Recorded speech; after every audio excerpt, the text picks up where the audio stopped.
Bueno, me llamo César, trabajo en Autentia, soy frontend developer y bueno, he tenido la suerte de trabajar en los tres grandes frameworks. He puesto aplicaciones en producción en Vue, React y ahora estoy con Angular.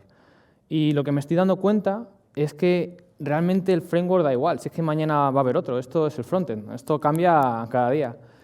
Lo que realmente importa es el código que hay por detrás, el que gestiona la lógica, nuestro dominio, y todo eso es lo que verdaderamente debe perdurar. Entonces, mi charla es un poco enseñaros qué cosillas podemos usar, patrones de diseño, buenas prácticas, para hacer que ese código que realmente importa perdure. Aquí tenéis mi GitHub, mi Twitter, por si queréis seguirme y todo eso. O sea, yo vengo aquí por los seguidores, no os creáis que... Y bueno, luego pondré un link a las slides y al código, ¿vale? Pues nada, empezamos. Hay software de todas las formas y colores, pero ¿qué hace que un software sea bueno? Esto es muy subjetivo, ¿no? Para mí un software que sea bueno puede ser distinto que para mi compañero o compañera.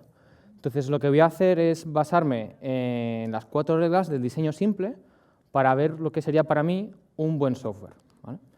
Estas 4 reglas de diseño simple fueron inventadas por Kent Beck, ¿bien? Y tienen un orden especial. Primero debe cumplirse la primera regla para que el resto se cumplan, ¿bien? Y la segunda tiene que estar por encima de la tercera y la tercera de la cuarta. Hay gente que discute un poco el orden, pero bueno, da igual, ¿vale? Hay luego links en las referencias por si queréis investigar un poquillo más. Entonces, ¿qué son estas reglas? Pues bueno, la primera es que los test pasan. Espera, que voy a señalar que mola más. Ahí está. Los test pasan, ¿vale? Y aquí no se refiere a test automáticos ni manuales. Quiere decir que el software hace lo que tiene que hacer. Esa es la primera regla, porque si no hace lo que tiene que hacer, no aporta valor, no sirve para nada. Por tanto, esa es la primera regla. La segunda regla es que revela intención. Si un software es muy complejo, cuesta entenderlo, no es fácil leerlo, entonces va a ser muy difícil mantenerlo, porque si no sabes lo que hace, ¿cómo vas a saber cómo cambiarlo? La tercera regla, siempre pasa esto, es que no contiene, bueno, ala. No contiene duplicación. Este es un principio que también es comúnmente conocido como DRY, Don't Repeat Yourself. Y este se refiere a conceptos, no a líneas de código. Es más importante que un concepto en concreto no esté duplicado. Un concepto que está duplicado, cuando llegue un nuevo requerimiento que tenga que hacer que el concepto cambie, si lo tenemos esparcido por el código, cambiaremos en un sitio, pero se nos olvidará cambiarlo en otro. Y ahí tendremos un fallo. ¿Bien?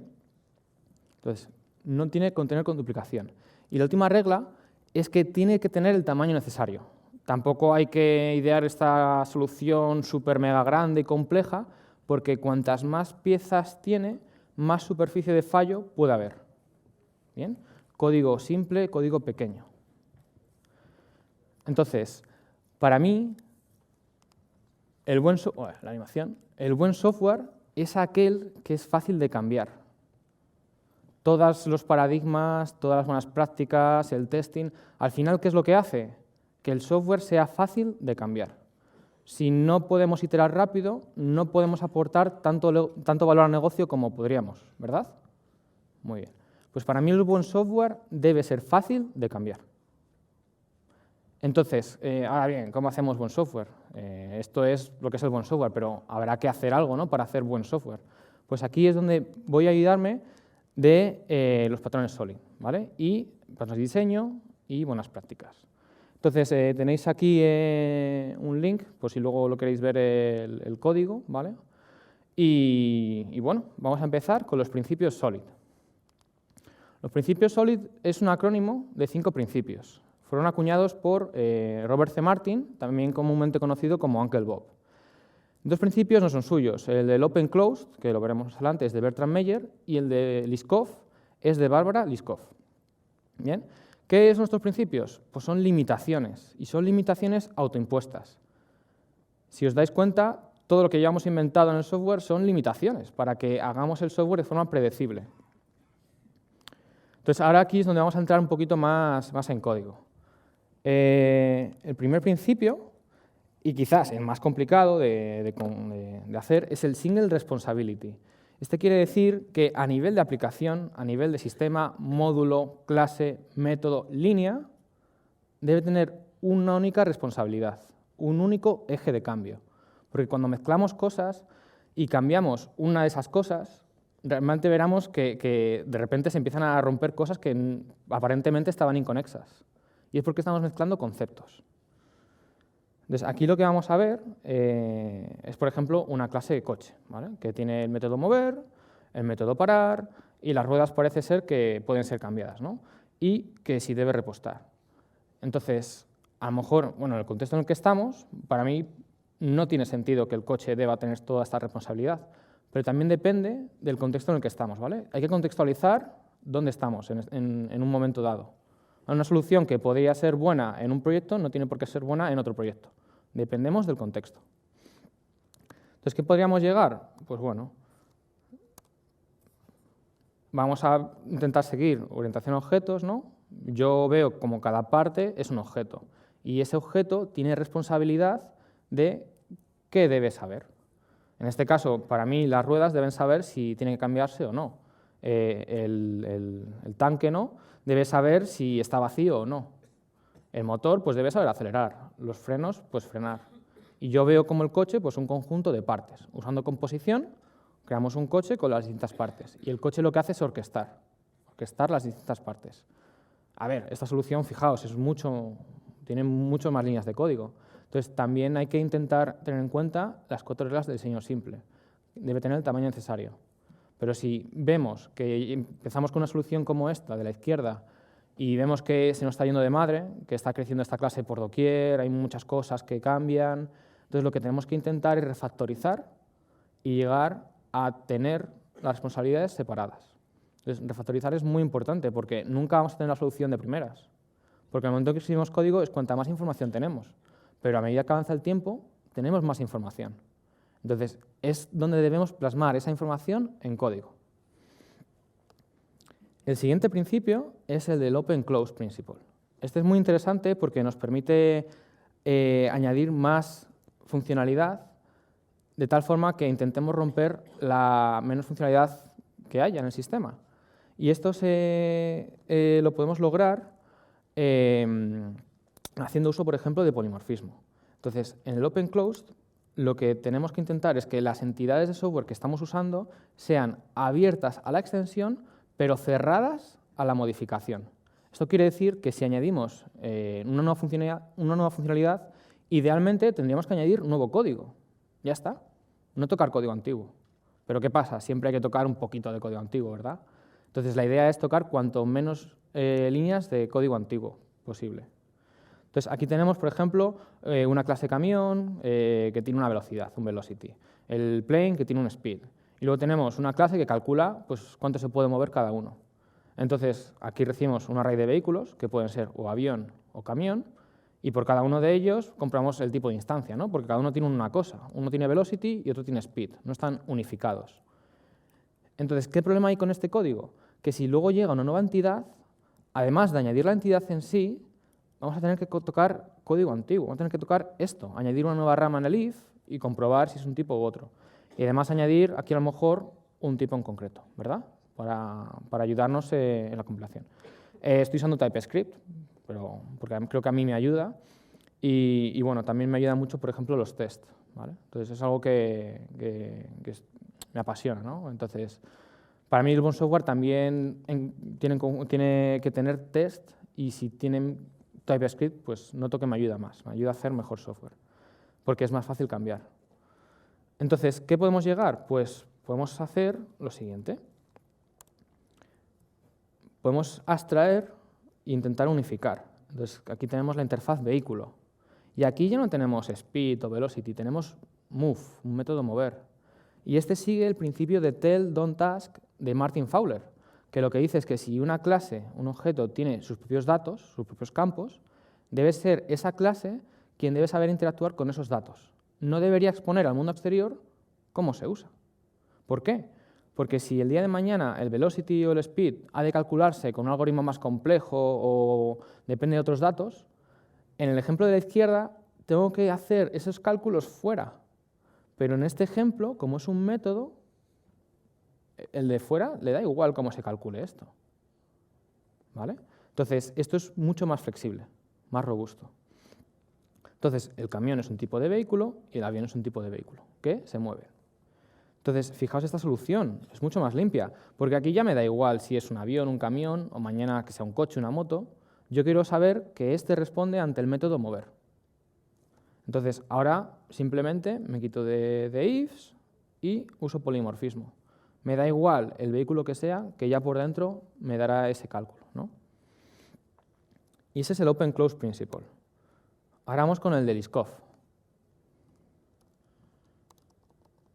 Este es muy interesante y lo que nos dice es que los subtipos deberían ser sustituidos por los supertipos sin que la validez del programa se vea afectada.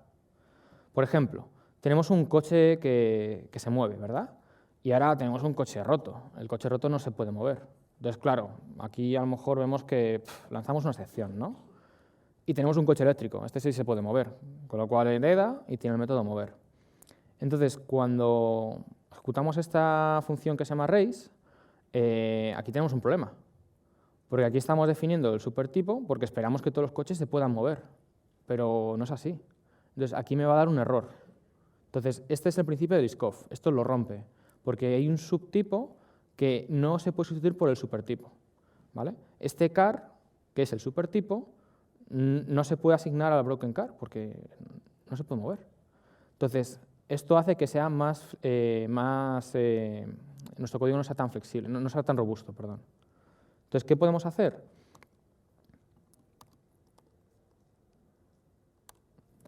Pues bueno, podemos seguir con la idea de nuestro coche, pero el coche ya no es el que dice si se puede mover o no, sino que vamos a tener una interfaz que se llama movable, ¿no? Que dice si se puede mover o no. Y ahora tenemos el working car, pues que simplemente pues es aquel que se puede mover. Y ahora el broken car, pues este no se puede mover. Entonces ya, si le intento asignar aquí el coche roto, no puedo, porque no es asignable, ¿no? Aquí el compilador me dice, oye, esto no puede ser, porque no tiene el método mover. Bien, entonces esta solución es más robusta. Luego también, por ejemplo, aquí veis que en TypeScript, ¿no? Yo puedo dejar que esto lo infiera, ¿verdad? Y este es el tipo broken car. Pero a mí me gusta siempre, si tengo herencia o si tengo una interfaz, me gusta declarar explícitamente la interfaz, porque al mayor nivel de abstracción, mayor flexibilidad nos da el código. Porque esto ya no es que me importa poco si es un coche eléctrico, de gasolina. A mí lo que me importa es que es un coche y que el coche se puede mover. El resto me da igual. Bueno, pues este es el principio de Liskov. El de Interface Segregation es un poco parecido al primero, al de Single Responsibility, y este lo que nos dice es que es preferible varias interfaces específicas antes que una muy genérica. Entonces, aquí, por ejemplo, tenemos un coche que este puede repostar y puede cargarse, ¿no? Entonces, el coche híbrido, perfecto, porque puede hacer ambas. Pero claro, el eléctrico no. El eléctrico solamente puede cargarse, no puede repostar. Entonces, ¿aquí qué hacemos? ¿Lanzamos una excepción? No. Vamos a dejar que el compilador, ¿no? Porque estamos con TypeScript, nos diga, oye, refuel no se puede llamar sobre el coche eléctrico. Entonces, para evitar estos quebraderos de cabeza, lo que tenemos que hacer es romper las interfaces, ¿vale? Para seguir el principio S y también el de la I, ¿vale? En este caso tenemos la interfaz refiller y la interfaz charger. Entonces, el coche híbrido implementa ambas, perfecto. Y el coche eléctrico, pues solo implementa el refuel. Ahora bien, en lenguajes de tipado dinámico, como JavaScript, Ruby y demás, podemos seguir utilizando objetos. O sea, no nos impide nada. Solamente que cuando usamos polimorfismo, ¿no? Tenemos un supertipo, que es una interfaz normalmente a lo mejor, y queremos que ciertos objetos cumplan esa interfaz. ¿Cómo en un lenguaje dinámico podemos hacer eso? Pues con los tests. Esta idea está sacada del libro de Sandy Metz, de Practical Object Oriented Programming, está hecho en Ruby, pero bueno. Y lo que nos dice es, oye, si el coche híbrido debe cumplir la interfaz que es un charger, pues oye, créate un test. Entonces así te aseguras y queda explícitamente que el coche eléctrico es charger y que el coche híbrido es charger también. Entonces en los tests podemos jugar a, oye, si algo tiene que cumplir una interfaz, pues con un test queda claro. Si estamos en TypeScript, pues a lo mejor este test ya no tiene sentido. Bueno, pues y con esto llegamos al último principio, que este es muy potente. El Dependency Inversion nos da mucha flexibilidad y lo que nos permite es que nuestro programa, además de ser flexible, sea fácil de testear. Entonces, en este ejemplo, bueno, el principio en sí dice que uno debe depender de abstracciones y no de concreciones. Entonces, tengo un vehículo que se mueve, un motor que puede acelerar, un motor de gasolina, ¿no? Un motor eléctrico, un coche de gasolina, que es aquel que tiene un motor de gasolina, y un coche eléctrico, que, bueno, habréis adivinado, tiene un motor eléctrico. Y ambos se mueven y aceleran, ¿no? Está un poquito ahí duplicado. El problema es que esto, Gasoline Engine y Electric Engine, en el contexto de los coches, es una dependencia, viene de fuera. No es algo propio de la clase Gasoline Car el que tenga un Gasoline Engine. Esto viene de fuera. Normalmente en los ficheros, cuando vemos los imports, ¿no? Es que tenemos muchas dependencias, ¿no? Que vienen muchas cosas de fuera. Entonces, lo malo de esto es que esto está hardcodeado. Yo no puedo cambiarlo en runtime. Entonces, es menos flexible. Y luego, para testear, es más complicado, porque fijaos, esto es privado. ¿Bien? Entonces, ¿cómo podemos hacer esto más flexible? Pues normalmente la inversión de dependencias es eso, invertir las dependencias. Entonces, las dependencias me vienen de fuera. ¿Cómo hacemos esto? Normalmente se hace en el constructor. Entonces, hasta aquí igual, ¿vale? Tenemos el motor de gasolina, el motor eléctrico, y ahora lo que yo tengo es una clase de coche, que es un vehículo, y lo que recibe es un motor. A mí me da igual que sea eléctrico, de gasolina, y si mañana viene otro, pues que es un motor, pues me da igual, porque se puede llamar al acelerar. Con lo cual, este cumple también con el principio open-closed, es más abierto a la extensión. Entonces, claro, necesito construir los coches eléctricos y de gasolina. ¿Cómo lo hacemos? Pues con una factoría. Este es un patrón de diseño que lo que nos gestiona es la creación de instancias. Entonces, yo aquí le digo, oye, constrúyeme uno de coche tipo eléctrico y otro o de gasolina. Entonces, en base a eso, pues construyo uno u otro. Y esto, luego para los tests, lo que haré será construir un coche con un motor falso. Y luego comprobaré que cuando llame al método mover, pues que de ese motor falso que está moqueado, comprobaré que se ha llamado al acelerar. Entonces esto es mucho más flexible y más fácil de testear. Pues estos son los principios Solid. Entonces, ahora, lo bueno de aprender cosas es que los memes que veamos por internet, ¿no? Ahora nos harán gracia. Entonces, y esto es muy civilino porque he puesto memes de Solid. Entonces, si alguien no se ríe, sé que no lo ha entendido, ¿vale? O sea que... Bueno, pues este es el de principio de single responsibility, ¿no? O sea, esto no tiene sentido. O sea, just because you can doesn't mean you should. El de open close principle. O sea, para ponernos un sombrero no debería hacer falta tener una operación de cerebro. O sea, ¿no? Es cuando añadimos una funcionalidad, no hace falta tocar toda la aplicación, o no debería hacer falta, ¿verdad? El de Liskov. If it looks like a duck, quacks like a duck, but needs batteries, you probably have the wrong assumption. Este me hace mucha gracia. Interface segregation. O sea, ¿qué locura es esta? Pobres peces. O sea, se le va la corriente o algo así y mueren electrocutados. Y este es muy interesante, ¿no? Dependency Inversion Principle.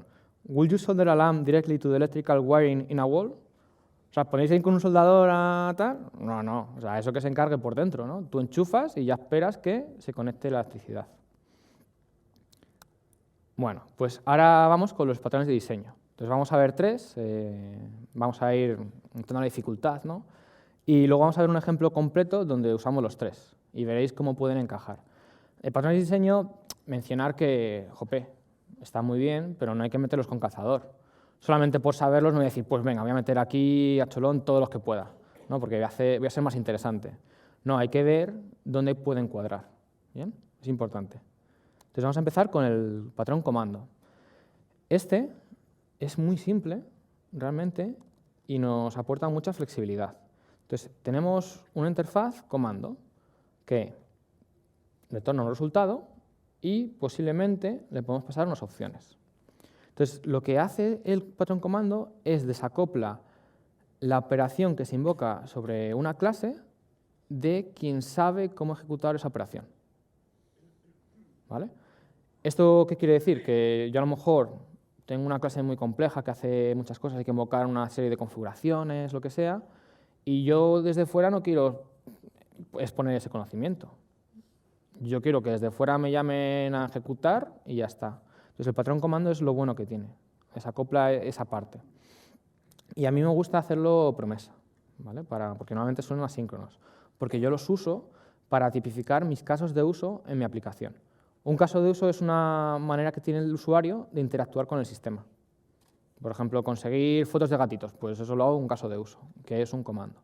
Y lo bueno de eso es que luego con otros patrones de diseño puedo decorarlos, puedo añadir más funcionalidad y ya veréis cómo cuadra todo en un segundo.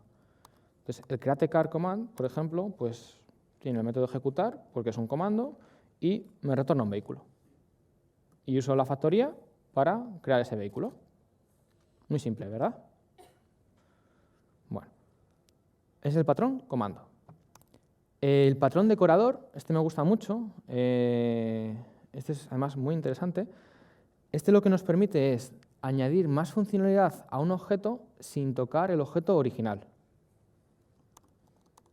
Entonces, yo en mi aplicación lo que quiero es que cuando ejecute un comando se muestre un spinner y cuando termine de ejecutarse el comando se oculte. Entonces, yo no quiero que en cada comando definir, oye, spinner, muéstrate, oye, spinner, ocúltate. Quiero hacerlo en un sitio y luego los comandos que yo quiero le digo, oye, tú, cuando que te ejecutas, te va automáticamente, antes va a mostrar el spinner y después va a ocultar el spinner. Entonces, ¿qué hacemos? Pues este spinner command decorator es un comando también. Porque aquello que decoras tiene que cumplir la misma interfaz. Es un comando. Aquí, inversión de dependencias, con lo cual las inyectamos por el constructor, con lo cual esto, testearlo va a ser muy fácil, o cambiarle una dependencia por otra va a ser más fácil también. Y aquí en el execute del spinner command decorator, lo que vamos a hacer es, oye, muestra el spinner, ahora vas a llamarme al execute del command to be decorated, y después vamos a esperar como 2 segundillos para que se vea el spinner y después vamos a ocultar el spinner. Y por último ya retornamos el resultado. ¿Bien? Entonces, el command to be decorated es el comando que, por ejemplo, como el createCar command, que ese vamos a ejecutarlo, esperamos 2 segunditos, ocultamos el spinner y retornamos aquello que nos haya devuelto ese comando. ¿Bien? Y esto, fijaos, aquí no dice nada del createCar command, aquí dice un comando. Entonces, esto me vale para cualquier objeto o clase que cumpla la interfaz de comando. Bueno, entonces, ahora ya vamos con el último patrón de diseño, que es la cadena de responsabilidad. Este me gusta también mucho porque este lo que pretende es abstraer la gestión de una petición, y no una petición HTTP, sino una petición en general, dentro del sistema. Y lo interesante de la cadena de responsabilidad es que es una cadena que contiene eslabones. Cada eslabón apunta al siguiente eslabón y tiene un mecanismo para decir, oye, eslabón, voy a llamar al siguiente. Y el siguiente eslabón va a ser igual, oye, voy a llamar al siguiente. Entonces la petición va a empezar en el primer eslabón, va a decir, oye, ejecuta el primer eslabón. El siguiente eslabón va a pasar al siguiente, la petición va a pasar al siguiente y así por tantos eslabones como tengamos. Y los eslabones vamos a gestionar la lógica que queramos. Entonces, esto es muy robusto, pues, por ejemplo, para operaciones que tenemos que efectuar secundarias. Por ejemplo, el usuario se loguea, pues tengo que mandar un SMS y un email. Pues, cuando es el caso de uso, por ejemplo, de loguear, pues en la cadena vamos a tener un eslabón que sea enviar SMS y otro eslabón que sea enviar email. Entonces, va a ser muy robusto.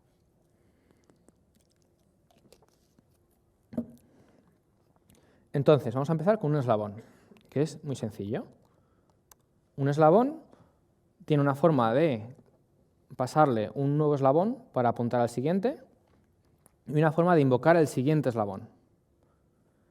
También, promesas. A mí me gusta tipificarlo como promesas porque en algún momento, en algún eslabón, seguramente quiere hacer algo asíncrono. Entonces, de esta forma los pongo todos como promesas y ya está, no hay problema. Entonces, vamos a empezar con el eslabón más complicado, el empty link, que no tiene nada, ¿vale? Este eslabón se suele poner al final o en algún punto de la cadena cuando queramos romperla. Porque otra cosa muy interesante de la cadena es que en cualquier momento la podemos romper, diciendo que el siguiente eslabón es el vacío. Y se acabó. Ahora en un ejemplo veremos cómo hacer eso. Y eso, el setNext, para poner el siguiente eslabón. Entonces mi aplicación que yo quiero no es cuando ejecute, que muestre cargando, y aquí, por ejemplo, muestre pues, el resultado de una ejecución. Del comando ejecutado. Y si lo vuelvo a llamar, pues ya directamente que me retorne el resultado. Entonces, esta gestión la vamos a hacer con la cadena de responsabilidad, y con el patrón comando, y con el patrón decorador. Entonces vamos a empezar por el que ejecuta el comando, que es un eslabón en sí. Entonces, el executor link es un tipo de link, ¿vale? Es un eslabón. Por defecto, pues ponemos el vacío.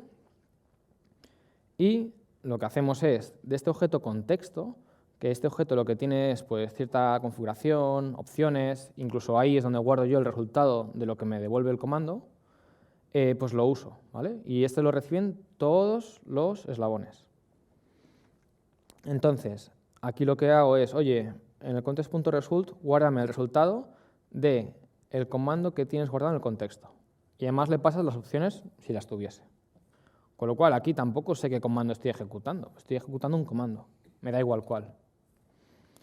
Y luego tengo aquí un método que es simplemente para decir, oye, el nextLink es el que me pases. ¿Bien? Ahora vamos con la parte de quién se encarga de imprimir por pantalla, o por consola, o por donde sea, la ejecución del comando. Entonces yo no quería que el ejecutor, además de la responsabilidad de ejecutar, tuviese la responsabilidad de imprimir por pantalla. Con lo cual, eso, seguimos Solid y intentamos seguir también los 4 reglas del diseño simple. Entonces, en el logger link, lo que tengo es, por constructor me llega un logger, que no sé lo que es, porque lo único que me interesa es que responda al método log. Si hoy, por ejemplo, lo habéis visto que se muestra en la pantalla en el HTML, pues mañana a lo mejor me interesa mostrarlo por consola. Si eso lo cambio desde fuera. Aquí me le da igual. El console.log va a imprimir por consola y el que cuenta por pantalla pues tendrá la misma firma. Entonces esto es más robusto, ¿no? La inversión de dependencias es para los tests y para que esto sea más robusto. Claro, si hiciésemos console.log y luego lo quiero imprimir por la pantalla del navegador, eso ya no puedo. Entonces, aquí en el next lo que vamos a hacer es, oye, logger, hazme un .log, me pones la fecha, del comando me coges el nombre y además me imprimes el resultado. Y luego es importante siempre llamar al siguiente, porque si no la cadena se para en ese momento. Entonces siempre llamamos al siguiente, ¿vale? Para que la cadena continúe. Y ahora vamos con el último eslabón que tengo puesto, que es el de la caché. Y este gestiona lo que os he comentado antes de en un punto concreto para la cadena. Y dice, oye, ya he terminado. ¿Y esto cuándo lo hace? Pues cuando encuentra que en la caché que tiene ya ha hecho esa petición. Entonces ya no le interesa que la cadena continúe, en mi caso de uso por lo menos. Entonces dice, oye, si con esta aquí, que resulta que es el nombre del comando, me encuentras en la caché que tengo, me metes en el resultado lo que encuentres en la caché y le dices, oye, el siguiente link va a ser el vacío. Y el vacío, nos acordamos, no hace nada. Y luego le decimos, oye, pues pasa al siguiente. Entonces aquí ya se ha cortado la cadena. Ya no hace la petición y ya no loguea. Y si no, pues oye, llegamos al siguiente link y como todos son promesas, va a ir cumpliendo una a una hasta que tengamos el resultado. Y luego ya meto en la caché aquello que he resuelto. Ahora bien, ¿quién construye la cadena? Pues yo tengo una clase que se encarga de eso. Pues mi cadena. Entonces la cadena tiene el primer eslabón, recibimos las dependencias por constructor para que luego los test y que sea más flexible. Y aquí le digo, oye, vamos a construir la cadena. Pues mira, yo quiero el cache link, el executor, el logger y el empty para el final. Entonces aquí le digo, bueno, el caché, el siguiente va a ser el executor. Y del executor el siguiente va a ser el logger. Y del logger el último va a ser el empty. Pero fijaos, esto está como código, ¿no? Yo lo puedo, esto, ejecutar dinámicamente unos eslabones, meter otros, quitar unos. Tengo toda la versatilidad que quiero. Entonces, luego digo, oye, pues el primer link es el caché link.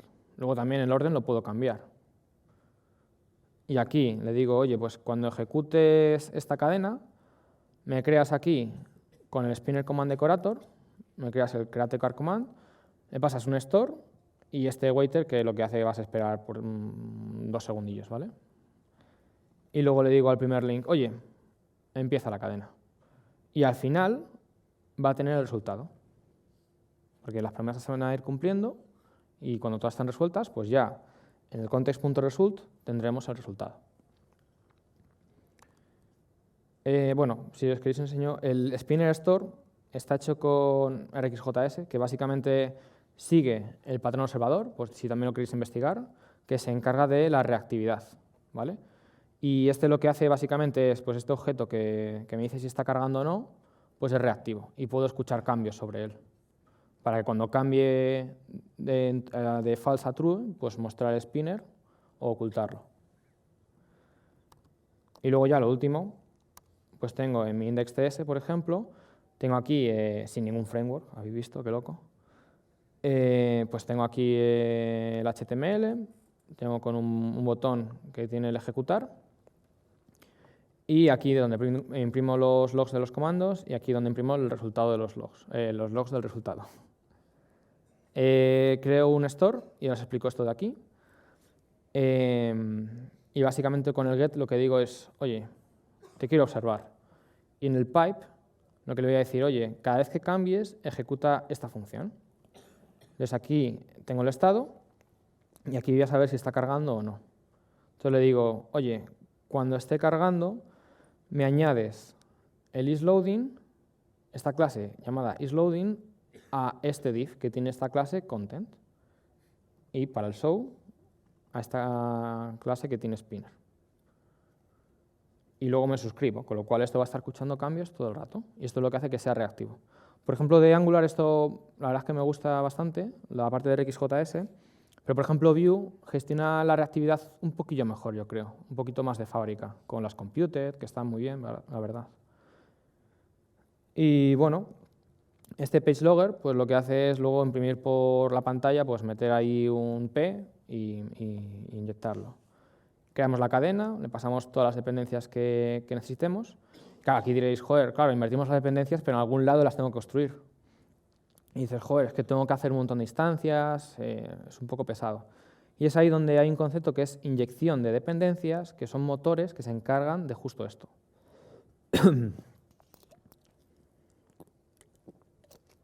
Los motores de inyección de dependencias, tú automáticamente le dices, oye, yo quiero un waiter, y él ya se encarga, oye, no te preocupes, yo lo construyo, te lo paso y además voy a crear una única instancia para toda la aplicación. Entonces, así creamos menos instancias y tenemos menos repercusión en memoria. Pero luego también de optimización, hasta que no midamos y cuantifiquemos qué podemos ganar cuando optimicemos cosas, no merece la pena cambiar las cosas, ¿vale? O sea, hay una cita que dice premature optimization is roots of all evil, ¿no? Que hay que evitarla. Cuando veamos y medamos, oye, esta parte sí que tenemos un problema de optimización. Es entonces cuando cambiamos. Y no antes, porque hace que el código sea menos legible. Y luego aquí lo que hacemos es, oye, pues mira, vas a escuchar este run, cuando se hace clic a este elemento que tiene el ID run, te suscribes y cada vez que alguien le dé clic, pues ejecutas la cadena. La cadena ya está construida, con lo cual es la misma configuración y cuando termine, como es una promesa, va a meter con el comment page logger, va a meter aquello que resuelva. ¿Vale? Y es así como tenemos esta funcionalidad, ¿no? La primera vez que lo llamamos, va a entrar en el eslabón de la caché, va a ver que no hay nada, con lo cual va a pasar al siguiente eslabón, que es el de ejecutar, va a ejecutar, va a pasar al siguiente eslabón, que es el de loguear, y se acabó la cadena. Luego, cuando le doy otra vez, el de la caché va a ver, oye, yo ya tengo los datos, entonces voy a cortar la cadena. Entonces ya, ahí dice, se paró, y no pasa a los siguientes eslabones. Y luego nos da igual tener 1, 2, 3 que cientos. O sea, podemos crear una cadena larga si lo requerimos. Obviamente, eso, cosas simples, sencillas, ¿no? Pero podríamos tener como tantos eslabones como quisiésemos.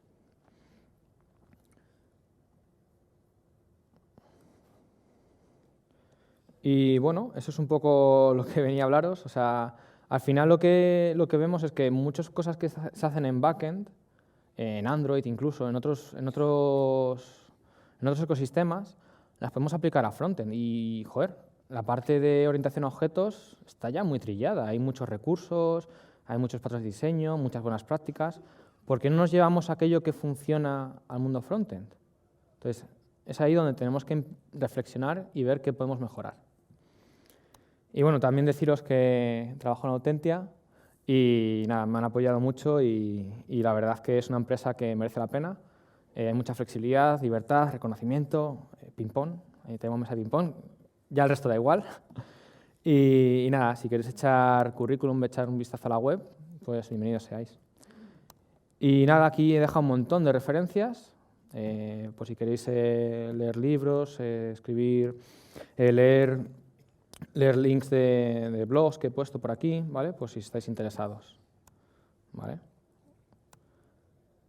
Y bueno, espero que os haya gustado. Muchas gracias.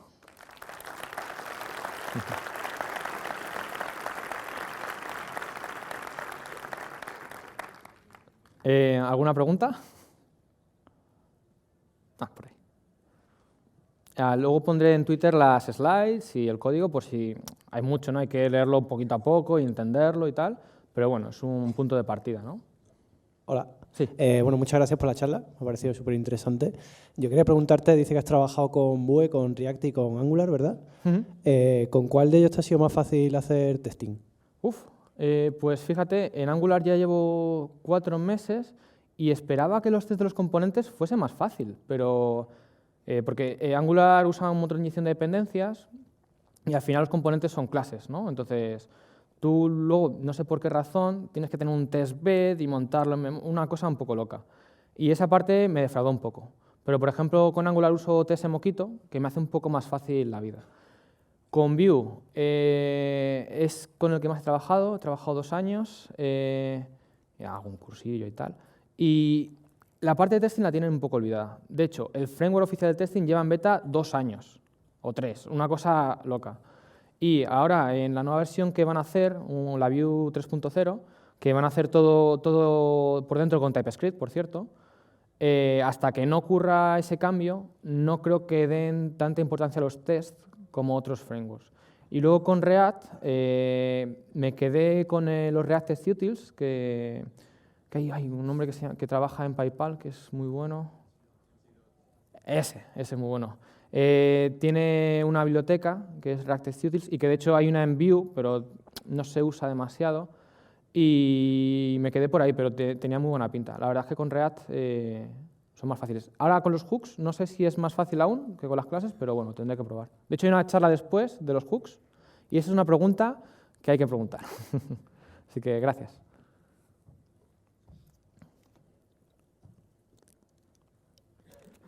¿No? Pues nada, muchísimas gracias. Un placer.